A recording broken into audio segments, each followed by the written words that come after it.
Hi നമസ്തേ, എല്ലാവരും സുഖമായിരിക്കുന്നു വിചാരിക്കുന്നു. എന്താണ് യൂണിവേഴ്സ് പറയുന്നത് നോക്കാം.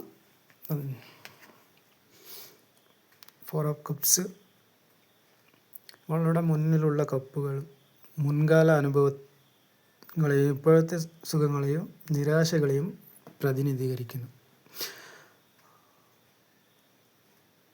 4ാമത്തെ കപ്പ് അവഗണിക്കപ്പെടുന്ന പുതിയ സാധ്യതകൾ, അവസരങ്ങൾ, ആത്മീയത, ദാനങ്ങൾ എന്നിവയെ സൂചിപ്പിക്കുന്നു. നിങ്ങളുടെ ജീവിതത്തിൽ നല്ല വശങ്ങൾ സജീവമായി അന്വേഷിക്കുകയും പുതിയ ആശയങ്ങൾക്ക് അവസരങ്ങൾക്കും വേണ്ടി തുറന്നിരിക്കുകയും ചെയ്യുക. നിങ്ങളുടെ ജീവിതത്തിൽ ഇതിനകമുള്ള അനുഗ്രഹങ്ങളും അവസരങ്ങളെയും അംഗീകരിക്കുകയും അഭിനന്ദിക്കുകയും ചെയ്യുക. നിങ്ങളുടെ യഥാർത്ഥ അഭിനിവേശങ്ങളും ആഗ്രഹങ്ങളും കണ്ടെത്താൻ അകത്തേക്ക് പോവുക. അവയെ യാഥാർത്ഥ്യമാക്കാൻ വഴികൾ കണ്ടെത്തുക.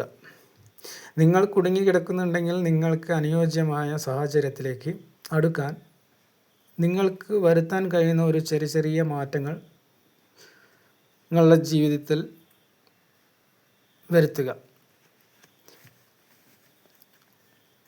ഏസ് ഓഫ് വൺസ് ഒരു പുതിയ സാഹസികതയെ സൂചിപ്പിക്കുന്നു. ഇത് സൃഷ്ടിപരമായ ഊർജത്തിൻ്റെ ഒരു തീപ്പൊരിയോ ഒരു പുതിയ ആശയത്തെയോ പ്രചോദനത്തെയോ പ്രതിനിധീകരിക്കുന്നു.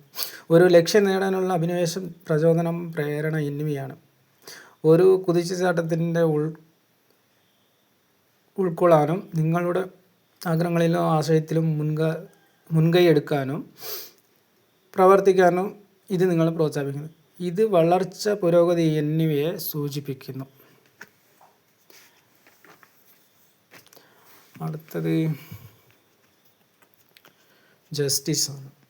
നിങ്ങൾ സത്യസന്ധതയോടുകൂടി പ്രവർത്തിച്ചിട്ടുണ്ടെങ്കിൽ നിങ്ങൾക്ക് ന്യായമായ പരിഗണന ലഭിക്കും. ഇല്ലെങ്കിൽ മുൻകാല പ്രവർത്തികൾ എന്ന് വെച്ചാൽ മുന്നേ ചെയ്തിട്ടുള്ള കാര്യങ്ങൾക്ക് ഉള്ള അനന്തരഫലം നിങ്ങൾ നേരിടേണ്ടി വരും. വ്യക്തതയും സത്യസന്ധതയുമായ ആശയവിനിമയം ആവശ്യമാണ്. എല്ലാ ബന്ധങ്ങൾ സത്യത്തിലും സത്യസന്ധതയിലും കെട്ടിപ്പടുക്കേണ്ടതുണ്ടെന്നാണ് ഈ കാർഡ് കാണിക്കുന്നത്. Thank you. എൻ്റെ റീഡിംഗ് ഇഷ്ടപ്പെട്ടാൽ ലൈക്ക് ചെയ്യുക, കമൻറ്റ് ചെയ്യുക, സബ്സ്ക്രൈബ് ചെയ്യുക, സപ്പോർട്ട് ചെയ്യുക. എൻ്റെ ചാനൽ സബ്സ്ക്രൈബ് ചെയ്യുക. Thank you.